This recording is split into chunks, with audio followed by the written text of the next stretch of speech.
Phoenix एज्युकेअरमध्ये तुमचं स्वागत आहे. 10वी महाराष्ट्र बोर्ड भूगोलचे जे नकाशावर आधारित जे प्रश्न आहेत ते आता आपण बघणार आहोत. ह्याच्या आधी मी ब्राझीलच्या नकाशावर आधारित जे प्रश्न असतात त्याचा व्हिडिओ बनवला आहे. हा भारताच्या नकाशावर आधारित जे महत्त्वाचे प्रश्न आहेत ते आपण या व्हिडिओमध्ये बघणार आहोत. सर्वप्रथम आपण बघूया की नकाशावर आधारित जे प्रश्न आहेत ते कसे परीक्षेमध्ये येतात आणि कसे आपण ते उत्तरं परीक्षेमध्ये सोडवायचे असतात. हा जर पेपर बघितला तर पेपरमध्ये प्रश्न क्रमांक 4 नकाशा आराखड्यातील दिलेली माहिती भरा व सूची द्या. तर आपल्याला असा नकाशा दिलेला असतो. नकाशावरती काही जागा दिलेल्या असतात, आपल्याला 6 दिलेले असतात प्रश्न. 6पैकी आपल्याला कोणतेही 4 सोडवायचे आहेत आणि अशा प्रकारे ते सोडवायचे असतात. आता आपण बघूया काय काय प्रश्न दिलेत. सर्वप्रथम प्रश्न आहे दक्षिण भारतातील जास्त घनतेचे एक राज्य. तर दक्षिण भारतामध्ये 2 असे राज्य आहेत ज्यामध्ये लोकसंख्येची घनता जास्त आहे.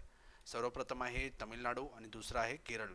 दोघांपैकी एक आपण करू शकतो. आता इकडे केरळ दिलेलं आहे. आता केरळला बघा, हे जे 6 प्रश्न आहेत, 6 वेगवेगळे जे प्रश्न आहेत त्यासाठी वेगवेगळे त्यांनी चिन्ह वापरलेत आणि ह्या चिन्हाची सूची बनवली. सूची बनवणं खूप महत्त्वाचं आहे. आता प्रश्न क्रमांक एक होता दक्षिण भारतातील जास्त घनतेचे एक राज्य. तर त्याचं उत्तर आहे केरळ. तर तुम्हाला माहिती आहे केरळ इकडे आहे, तर केरळ यांनी असा शेड केलं आहे. तर दक्षिण भारतातील जास्त घनतेचे राज्य, तर असा चिन्ह दिलं आहे केरळसाठी. ठीक आहे. त्यानंतर दुसरा प्रश्न आपण बघूया पश्चिम किनारपट्टी. तर आपल्या भारताची पश्चिम किनारपट्टी तुम्हाला माहिती आहे की गुजरातपासून चालू होते आणि तमिळनाडूचा जो कन्याकुमारीचा टोक आहे इथपर्यंत ही पश्चिम किनारपट्टी आहे. तर ही पश्चिम किनारपट्टी आपल्याला दाखवायची आहे. तर त्यांनी इकडे दुसरा पश्चिम किनारपट्टी ही पूर्ण काळी दाखवली, आपण इथपर्यंत दाखवू शकतो की गुजरातपर्यंत दाखवू शकतो. ही पूर्ण पश्चिम किनारपट्टी आहे. ठीक आहे. त्यानंतर प्रश्न आहे भारतातील कमी पर्जन्यमानाचा प्रदेश. पर्जन्य जिकडे कमी होतं, पाऊस जिकडे कमी पडत होतं, हा प्रदेश आहे. ठीक आहे. तिसरा नंबर, इकडे जे प्रदेश आहे गुजरात आणि राजस्थानचा जो पश्चिमकडील भाग आहे तिकडे सर्व कमी पाऊस पडतो. ठीक आहे. पर्जन्यमान म्हणजे काय, पाऊस. ईशान्येकडील सदाहरित वनांचे प्रदेश. आता ईशान्य म्हणजे काय, हा प्रदेश. ठीक आहे. ईशान्य म्हणजे हे जे झाडांचं चिन्ह काढलं आहे हा आहे ईशान्य भारत. आणि ईशान्य भारतामध्ये या ठिकाणी सर्वात कमी सर्व सदाहरित वने आहेत. सदाहरित वने इकडे आपल्याला आढळतात. तर त्याचा उत्तर आहे इकडे 4 नंबर जो दिलेला आहे. त्यानंतर आहे उष्ण वाळवंटी प्रदेश. तुम्हाला माहिती आहे उष्ण वाळवंटी प्रदेश कुठे आहे, इकडे 5 नंबर जो दिलेला आहे. राजस्थानचा जो पश्चिमी भाग आहे तो उष्ण वाळवंटी प्रदेश आहे. इकडे थंड वाळवंट आहे. लडाखचा जो भाग आहे तिकडे थंड वाळवंट आहे. ते पुढे मी तुम्हाला दाखवणार आहे. त्यानंतर 6वा प्रश्न आहे एक शिंगी गेंडा ज्या राज्यात आढळतो तो राज्य. तर तुम्हाला माहीत असेल की एक शिंगी गेंडा हा आसाम राज्यात आढळतो. तर हा आसाम राज्य आहे. ठीक आहे. आसाममध्ये इकडे आर दिलेला आहे. आर म्हणजे चिन्ह वापरलं आहे 4. तर एक शिंगी गेंडा 6 नंबरचा प्रश्नाला आर चिन्ह वापरलं आहे. तर आर आहे एक शिंगी गेंडा आढळणारा राज्य, तर तो आहे आसाम. तर असा तुम्हाला प्रश्नाचे उत्तरं सोडवायचे. ठीक आहे. सूची बनवायची. सूची बनवणं खूप महत्त्वाचं आहे आणि इकडे चिन्ह बनवायचं आहे आणि प्रत्येक चिन्ह कुठे आहे तो आपल्याला दाखवायचं आहे. अशा प्रकारे तुम्हाला प्रश्न सोडवायचा आहे. तर आपण बघूया की भारतामध्ये कोणकोणते जे महत्त्वाचे प्रश्न आहेत ते आपण आता बघूया. सर्वप्रथम तुम्हाला हा पहिला नकाशा खूप महत्त्वाचा आहे जो आपल्या दुसऱ्या धड्यामध्ये दिलेला आहे. ते नकाशामध्ये तुम्हाला माहीत पाहिजे की कोणता राज्य कुठे आहे. हे तुम्हाला जर माहीत असेल तर तुम्ही बरेचसे प्रश्न सोडवू शकता. उदाहरण देतो तुम्हाला. एक प्रश्न येतो जसं आपण पहिले बघितलं की दक्षिण भारतामध्ये जास्त घनतेचे राज्य, लोकसंख्येचे जास्त घनतेचे राज्य कोणते आहे. तर त्याचं उत्तर इकडे मागे बघितलं होतं केरळ दिलं होतं. इकडे केरळ होतं. तुम्हाला माहिती आहे इकडे तमिळनाडू पण उत्तर देऊ शकता. दोघांपैकी एक कोणतंही बरोबर आहे. केरळ पण बरोबर आहे, तमिळनाडू पण बरोबर आहे. तर तुम्हाला जर परफेक्टली माहीत असेल की केरळ कुठे आहे तरच तुम्ही ह्या प्रश्नाचं उत्तर देऊ शकता. दुसरा एक प्रश्न येतो की गंगा नदी जिकडून वाहते त्या भागामध्ये सर्वात जास्त लोकसंख्येच्या घनतेचं राज्य कोणतं. तर त्याचं उत्तर आहे उत्तर प्रदेश, बिहार आणि पश्चिम बंगाल. तर सर्वप्रथम तुम्हाला माहिती पाहिजे की गंगा नदी कुठून वाहते, त्यानंतर तिकडे कोणकोणते राज्य आहेत. मग त्यासाठी हा नकाशा माहीत असणं खूप महत्त्वाचं आहे. अजून एक प्रश्न येतो की सर्वात जास्त नागरीकरण झालेलं राज्य कोणता. तर भारतामध्ये बरेच राज्य आहेत, त्यापैकी सर्वात जास्त नागरीकरण झालेलं राज्य आहे गोवा. तर याचं उत्तर गोवा. तर तुम्हाला बरोबर माहीत पाहिजे की गोवा कुठं आहे तरच तुम्ही त्याचं उत्तर देऊ शकता. असे तुम्हाला हे प्रश्न येणार. त्या प्रश्नाच्या आधारित तुम्ही प्रश्न जर सोडवायचे असेल, जसं तुम्हाला आता मागे प्रश्न बघितला पश्चिम किनारपट्टी कुठे आहे, तर तुम्हाला माहीत पाहिजे हा भाग पश्चिम आहे, इकडे पूर्व आहे, पूर्व किनारपट्टी आहे ही. ठीक आहे. त्यानंतर भारताची राजधानी कुठे आहे, दिल्ली कुठे आहे तुम्हाला जर विचारलं तर इकडे आहे, तुम्हाला माहीत पाहिजे. तर हा नकाशा खूप महत्त्वाचा आहे. त्यामध्ये तुम्ही बघून घ्या की कोणते राज्य कुठे आहेत. तसा अजून एक प्रश्न येतो की पूर्व भारतामध्ये सर्वात कमी नागरीकरण झालेलं राज्य, तर त्याचं उत्तर आहे ओडिसा. ओडिसा पूर्व भारतामध्ये सर्वात कमी नागरीकरण झालेलं राज्य आहे. तर तुम्हाला माहीत पाहिजे की ओडिसा कुठे आहे, तरच तुम्ही ह्या प्रश्नाचं उत्तर देऊ शकता. तर हा नकाशा तुम्ही एकदम परफेक्टली करा. तुम्हाला माहीत पाहिजे की कोणता राज्य कुठे आहे, कोणतं भाग कुठे आहे, त्याचं उत्तर तुम्ही देऊ, तरच तुम्ही उत्तर देऊ शकता. तर हा नकाशा एकदम बरोबर करा, 2-3दा तुम्ही करा. त्यानंतर हे ब्राझीलचा आपण आधीच बघितलेला आहे. आता भारताचा जो दुसरा महत्त्वाचा आहे हा नकाशा. या नकाशामध्ये बरेच जागा दिलेल्या आहेत, त्या तुम्हाला माहीत पाहिजेत. सर्वप्रथम तुम्हाला माहीत पाहिजे की हिमालय पर्वतरांग कुठे आहे. तर तुम्हाला माहिती आहे की हिमालय पर्वतरांग सर्वात उत्तरेकडे आहे आपल्याला. तर इकडे हिमालय पर्वतरांग आहे. ह्या जर लाल भाग दिसतोय तिकडे हिमालय पर्वतरांग तुम्ही काढू शकता.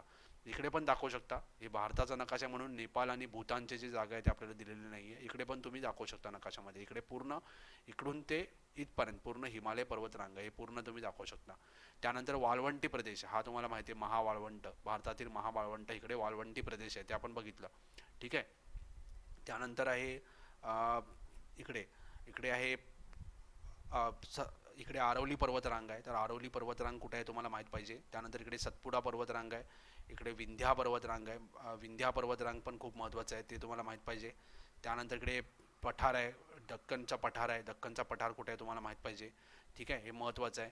त्यानंतर बघितलं तर हे मैदानी प्रदेश, उत्तरी मैदानी प्रदेश कुठे आहे ते माहीत पाहिजे.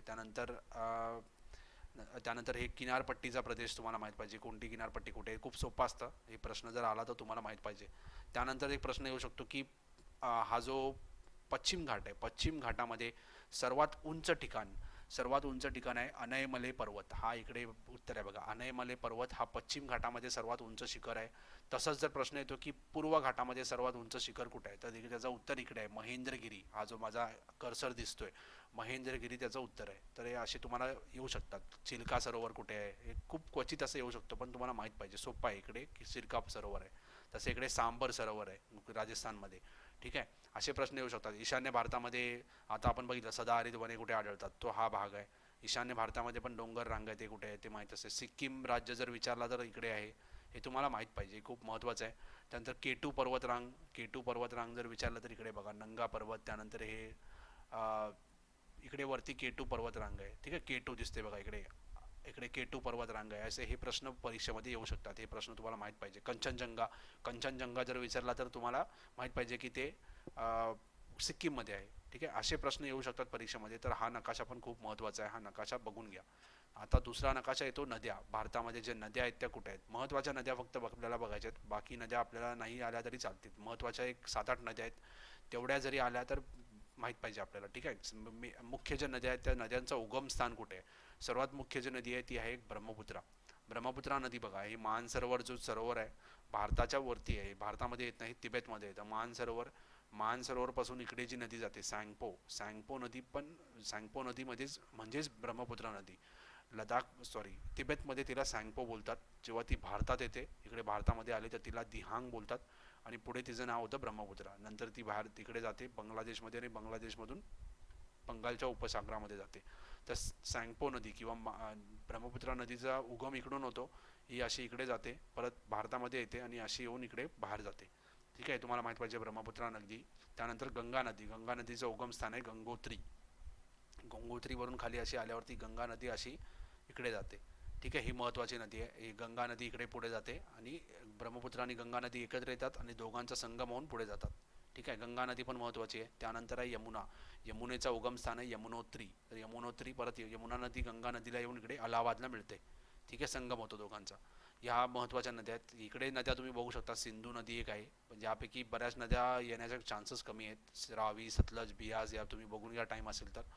त्यानंतर या इकडच्या ज्या नद्या आहेत त्या 5-6 नद्या फक्त महत्त्वाच्या आहेत. पहिली आहे नर्मदाचा उगम होतो अमरकंटक, आणि ही बघा इकडे जाते, पश्चिमेकडे जाते. त्यानंतर तापी नदी आहे, त्यानंतर आहे गोदावरी नदी, त्यानंतर आहे कृष्णा नदी, त्यानंतर आहे कावेरी नदी. ह्याच महत्त्वाच्या नद्या आहेत. आणि अजून एक तुम्ही बघू शकता महानदी. बाकी या छोट्या नद्या आहेत त्या तुम्ही नाही बघितल्या तरी चालतील. सरोवर बघून घ्या, हा चिल्का सरोवर इकडे आहे आणि इकडे सांबर सरोवर आहे. ठीक आहे, हे बघून घ्या. त्यानंतर अजून एक प्रश्न विचारलेला आहे परीक्षेमध्ये की इकडे दक्षिण भारतामध्ये दक्षिणेकडील वाहणारी नदी कोणती आहे. ठीक आहे, ही नदी आहे प्राणहिता नदी, ही दक्षिणेकडे वाहते, तिचा प्रवाह दक्षिणेकडे आहे. ते प्राणहिता नदी हे बघून घ्या तुम्ही, इकडे प्राणहिता नदी आहे. हे फक्त एवढंच महत्त्वाचं आहे नद्यांमध्ये. हे दोन्ही जे नकाशे मी दाखवले या धड्यामधले ते दोन्ही महत्त्वाचे आहेत, त्यामध्ये बरेचसे प्रश्न येऊ शकतात. ठीक आहे. त्यानंतर आपण बघूयात यामध्ये जास्त काही महत्त्वाचं नाही आहे. फक्त तुम्हाला एवढं माहीत पाहिजे की या पश्चिम भारतामध्ये सर्वात जास्त पाऊस पडतो. त्यानंतर इकडे हा जो ईशान्येकडील भाग आहे त्या ठिकाणी पण जास्त जास्त पाऊस पडतो. सर्वात कमी पाऊस आपल्याला सर्वात कमी पर्जन्यचा प्रदेश आहे इकडे. तर तुम्ही आपण बघितलेलं आहे आधी सुरुवातीला, इकडे गुजरात आणि राजस्थानचा जो भाग आहे इकडे सर्वात कमी पर्जन्य होतं किंवा सर्वात कमी पाऊस पडतो. ठीक आहे. थंडी जास्त असते इकडे, वरती जास्त थंडी असते.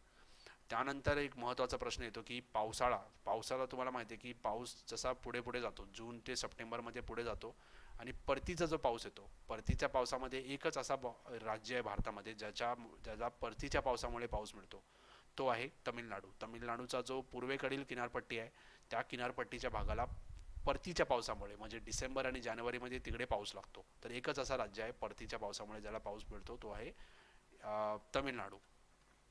ठीक आहे. त्यानंतर यामध्ये काय एवढं महत्त्वाचं नाही आहे.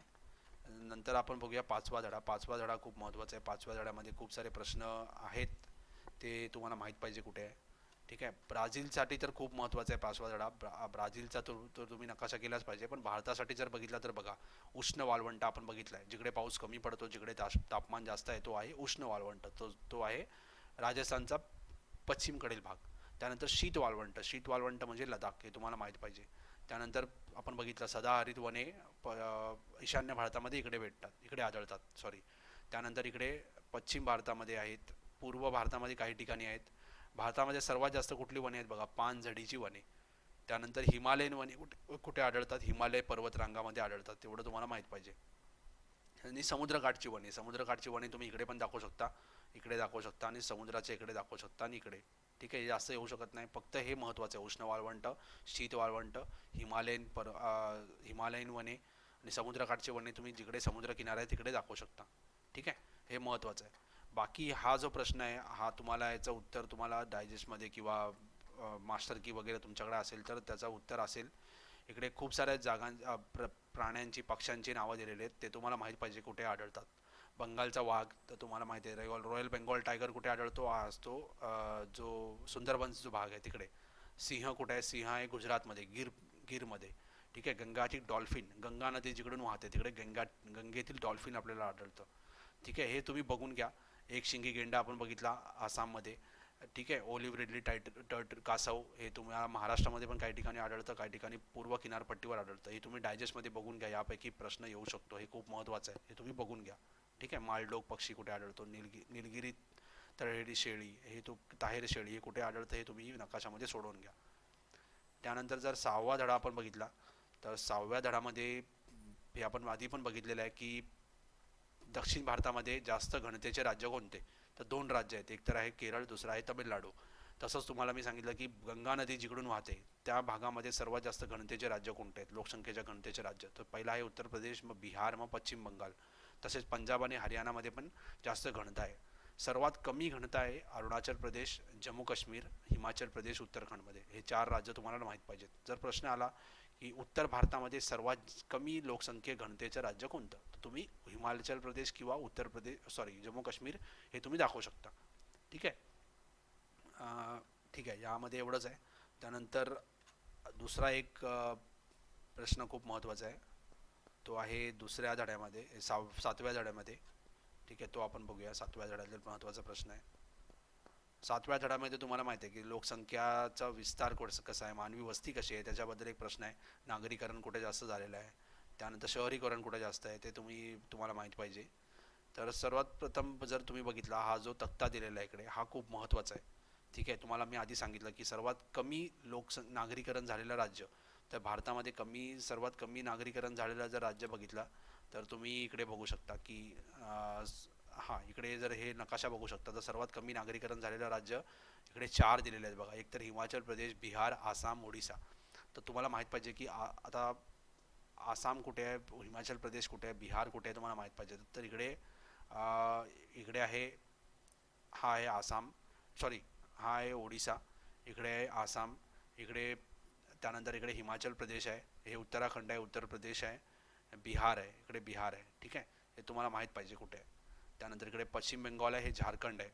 ठीक आहे. हे छत्तीसगड आहे, हे तुम्हाला माहीत पाहिजे राज्य कोणते कुठे आहेत. तेलंगणा आहे, आंध्र प्रदेश आहे, त्यानंतर कर्नाटक आहे, गोवा आहे, महाराष्ट्र आहे, केरळ आहे, तमिळनाडू आहे, हे आंध्र प्रदेश आहे.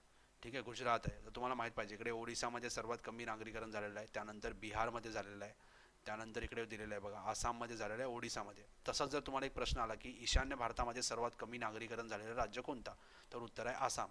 तसं झालं पूर्व भारतामध्ये सर्वात कमी नागरीकरण झालेलं राज्य कोणता, तर आहे ओडिसा. उत्तर भारतामध्ये सर्वात कमी नागरीकरण झालेलं राज्य आहे हिमाचल प्रदेश. असे प्रश्न येऊ शकतात. त्यानंतर एक प्रश्न येऊ शकतो की सर्वात जास्त नागरीकरण झालेलं राज्य कोणतं आहे, तर सर्वात जास्त तुम्ही हे जे दोन शेवटचे बघितले त्यामध्ये पुद्दुचेरी, दमण, दीव, लक्षद्वीप, चंदीगड, राष्ट्रीय राजधानी दिल्ली क्षेत्र, हे सगळे एक आहेत, हे आहेत केंद्रशासित प्रदेश. तर आपल्याला फक्त बघायचं राज्य विचारलं तर राज्य आहे गोवा. गोवा असा एकच राज्य आहे भारतामध्ये ज्यामध्ये सर्वात जास्त नागरीकरण आहे, तर हा आहे गोवा इकडे. ठीक आहे, हा तिकडे शेड झालेला म्हणून दिसत नाही, हा गोवा आहे. हे तुम्हाला माहीत पाहिजे गोवा कुठे आहे, त्यामध्ये हेच महत्त्वाचं आहे यामध्ये. तर तुम्हाला माहीत पाहिजे कोणत्या राज्यामध्ये किती नागरीकरण आहे आणि सर्वात जास्त नागरीकरण कुठे आहे, सर्वात कमी.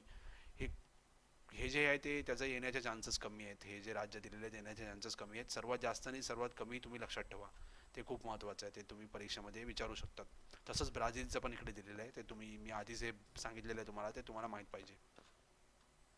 ठीक आहे, आठवा धडा जर तुम्ही बघितला, आठव्या धड्यामध्ये शेती कुठे होते, त्यानंतर उद्योग कुठे आहेत, हे सगळं तुम्हाला दिलेलं आहे. तर हा ब्राझीलचा नकाशा आहे. तसंच एक भारताचा नकाशा त्यांनी दिलेला नाही आहे. तर भारताचं आपल्याला एवढंच माहीत पाहिजे की भारतामध्ये हे जे काम कुठे होत, खनिज कुठे आढळतात, जसं आसाममध्ये हे जे कोळशाच्या खाणी कुठे आहेत, त्यानंतर आसाममध्ये दिग्बोई, महाराष्ट्राजवळ अरबी समुद्रातील मुंबई आहे, गुजरातमध्ये कलोल, कोयाली, खनिज तेल इकडे आढळतं. हे नकाशामध्ये नाही दिलेलं आहे, तर याचा प्रश्न विचारण्याचे चान्सेस खूप कमी आहेत. नकाशा जर असता तर प्रश्न विचारला असतं. ब्राझीलचा नकाशा आहे तर ब्राझीलवरती प्रश्न येऊ शकतात. ठीक आहे, तर ब्राझीलचा तुम्ही बघून घ्या. त्यानंतर इकडे भारताचा तर नकाशा दिलेला नाही आहे, तर याचा प्रश्न येण्याचे चान्सेस खूप कमी आहेत. ठीक आहे, जर आला तर तुम्ही स्किप पण करू शकता. जर तुम्हाला माहीत नसेल तर दुसरे जे 6पैकी 4 जे प्रश्न आहेत ते सोडवू शकता. ठीक आहे, असा नकाशा ब्राझीलचा येऊ शकतो, मोकळा नकाशा येऊ शकतो, काय आतमध्ये कोणते राज्य देणार नाही तुम्हाला आणि तुम्हाला दाखवायचं आहे बनवून. ठीक आहे, तर तुम्हाला माहीत पाहिजे की कोणते राज्य कुठे आहेत आणि कसं होतं. 9वा धडा जर बघितला तर त्यामध्ये महत्त्वाचं आहे की बघा हे महत्त्वाचं आहे की जे राष्ट्रीय महामार्ग आहेत, तसे भारतामध्ये जे प्रमुख राष्ट्रीय महामार्ग आहेत त्यापैकी हा जो आहे उत्तर दक्षिण मार्ग, तर तुम्हाला माहीत पाहिजे की श्रीनगरपासून सुरू होतो उत्तरामध्ये आणि दक्षिणेमध्ये जातो कन्याकुमारीपर्यंत. तो कसा महामार्ग जातो तो तुम्ही दाखवायचा आहे. त्यानंतर पूर्व पश्चिम जर तुम्ही बघितला, सिलचर हा जो हिरवा रंगाचा आहे, सिलचरपासून सुरू होतो आणि असा इकडे येऊन हा जातो पोरबंदरपर्यंत. इकडे हिरवा संपतो, नंतर चित्तोडगडपासून हा निळा जो भाग आहे त्याचाच भाग आहे तो पोरबंदरपर्यंत आहे. हा आहे पूर्व पश्चिम. त्यानंतर सुवर्ण चतुर्भुजा मार्ग, चतुर्भुजा म्हणजे काय, 4 राज्यांना जोडतो, म्हणजे मुंबई, त्यानंतर दिल्ली, त्यानंतर कोलकाता, त्यानंतर चेन्नई, हे जे 4 महत्त्वाचे राज्य आहेत. तर बघा तुम्ही इकडे दिलेलं आहे मुंबई ते चेन्नई ते मुंबई, त्यानंतर दिल्ली, त्यानंतर कलकत्ता, हा 4 चतुर्भुज मार्ग. तर राष्ट्रीय महामार्ग एवढे विचारणार नाहीत. हे जे 3 आहेत ते खूप महत्त्वाचे आहेत, ते तुम्ही बघून घ्या. त्यानंतर प्रमुख बंदरे, हे 5-6 बंदरच फक्त दिलेले आहेत. सर्वात पहिला आहे कांडला, त्यानंतर पोरबंदर कुठे आहे माहीत पाहिजे, त्यानंतर बघा कोची हा महत्त्वाचा बंदर आहे. मुंबई बंदर पण इकडे दिलेलं आहे आणि बंदर जेव्हा आपण दाखवतो तो मला असा चिन्ह वापरायचं आहे. त्यानंतर आहे चेन्नई, त्यानंतर विशाखापट्टणम जवळ काकीनंदा, त्यानंतर आहे कोलकाताजवळ हल्दिया. बस एवढेच जेवढं दिलेलं आहे पुस्तकामध्ये तेवढंच दाखवायचं आहे. पारादीप वगैरे आहे पण ते इकडे दाखवलेलं नाही आहे. ठीक आहे, त्यानंतर रेल्वे मार्ग किंवा विमानतळ तुम्ही दाखवू शकता. कन्याकुमारी विमानतळ, हे महत्त्वाचे विमानतळ जेवढे फक्त बघून घ्या. तर मुंबई, दिल्ली, कलकत्ता, महत्त्वाचे जे विमानतळ आहे ते फक्त बघून घ्या, तेवढेच परीक्षेमध्ये येऊ शकतात. त्यानंतर एक महत्त्वाचा नकाशा आहे, तो बरेच जण बघत नाही आपण, पण तो खूप महत्त्वाचा आहे. त्यामध्ये बघा 2 प्रश्न तुम्हाला विचारू शकतात. एक आहे कर्कवृत्त भारतातून कुठून पास होते, कर्कवृत्त भारतातून कुठून जाते. तर तुम्हाला माहीत पाहिजे ही जी रेषा आहे ती आहे कर्कवृत्त. ते कर्कवृत्त कुठून जाते हे तुम्हाला माहीत पाहिजे. भारताच्या मध्यातून जाते, हे तुम्हाला लाईन काढता आली पाहिजे विचारलं तर.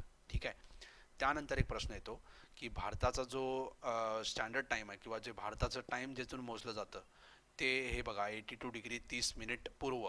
ठीक आहे, भारतातील प्रमाण वेळेची रेखावृत्त, भारतातील प्रमाण वेळ जी रेखावृत्त भारताचा प्रमाण वेळ ठरवते, ती रेखावृत्त भारतातून कुठून पास होते ते तुम्हाला माहीत पाहिजे. ही जी लाईन आहे ही तुम्हाला माहीत पाहिजे कुठून पास होते. हे 2 खूप महत्त्वाचे प्रश्न आहेत, ते परीक्षेमध्ये येऊ शकतात.